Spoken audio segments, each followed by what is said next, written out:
સમગ્ર ગુજરાત રાજ્યમાં ધર્મરથનું આયોજન ક્ષત્રિય સમાજ દ્વારા કરવામાં આવ્યું છે।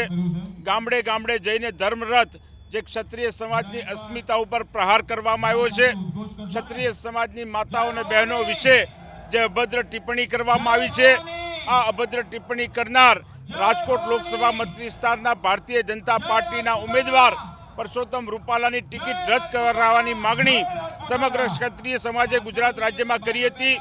એક અલ્ટિમેટમ આપ્યું હતું કે તમે આ વ્યક્તિની ટિકિટ દૂર કરો, અમારા સમાજની પ્રતિષ્ઠાને નુકસાન થાય, હાનિ પહોંચે એ પ્રકારના નિવેદનો કરવામાં આવ્યા છે। પરંતુ ક્ષત્રિય સમાજની વાતની અવગણના કરવામાં આવી। રાજ્યમાં અન્ય જગ્યાએ પોતાની અનુકૂળતા પ્રમાણે ઉમેદવારો બદલાવવામાં આવ્યા, પરંતુ રાજકોટમાં ઉમેદવાર ન બદલાયા, તેથી સમગ્ર રાજ્યમાં ક્ષત્રિય સમાજ આહત થયો અને ખૂબ મોટી જાહેર સભાઓ અને ધર્મરથનું આયોજન સમગ્ર ગુજરાત રાજ્યમાં કરવામાં આવ્યું છે। અને પરિણામ આજે આવ્યું છે કે ક્ષત્રિય સમાજની આ જાહેર સભામાં, આ ધર્મરથમાં ક્ષત્રિય સમાજની સાથે સાથે ક્ષત્રિય કોમના લોકો જોડાણા છે, 18 વર્ણના લોકો જોડાણા છે અને ખૂબ એક મોટો પડકાર સરકારની સામે ક્ષત્રિય સમાજે ઊભો કર્યો છે।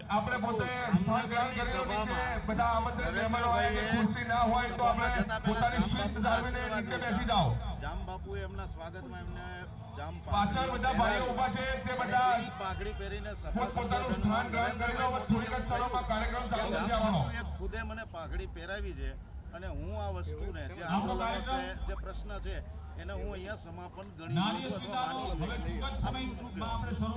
ઘણા સમાજના વ્યક્તિઓ એવી વાત કરતા હોય છે કે જે ભારતીય જનતા પાર્ટીમાં જોડાયેલા હોય કે દેશના વડાપ્રધાન નરેન્દ્ર મોદીના હાથ મજબૂત કરવા માટે આ અપમાનનો ઘૂંટડો આપણે ગળવાનો છે, પરંતુ સમગ્ર સમાજે નક્કી કરેલું છે કે ક્યારેય સમાજનું નાક કાપીને કોઈના હાથ મજબૂત કરી શકાય નહીં। જે અપમાનનો ઘૂંટડો ક્ષત્રિય સમાજે સહન કર્યો છે, જામ સાહેબ પાઘડી પહેરાવે છે, ત્યારે જામ સાહેબને પણ આપણે કહેવા માંગીએ છીએ કે ક્ષત્રિય સમાજની લાગણી હતી, તમારે પણ મોદી સાહેબ સાથે સંબંધો હતા તો એક ટિકિટ રદ કરાવી હતી। ક્ષત્રિય સમાજે કોઈ માગણી નહોતી કરી, પોતાના સમાજના ભવન બનાવવા માટેનું કોઈ ક્ષત્રિય સમાજની માગણી નહોતી। ક્ષત્રિય સમાજ 2-5 ટિકિટો માટે માગણી નહોતો કરતો। જે સમાજે આ દેશ ઉપર વર્ષો સુધી રાજ્ય કર્યું છે, છેક કંદહાર સુધી જે સમાજનું શાસન હતું, એ સમાજને એક સંસદ સભ્ય મળે, 2 સંસદ સભ્ય મળે કે ના મળે, 2 ધારાસભ્ય મળે કે ઓછા મળે, એની દરકાર કે ચિંતા ક્યારેય ન હોય, પરંતુ મા બેન બેટીઓ માટે ક્ષત્રિય સમાજ ભૂતકાળમાં પણ પરિણામની ચિંતા કર્યા વગર લડતો આવ્યો છે।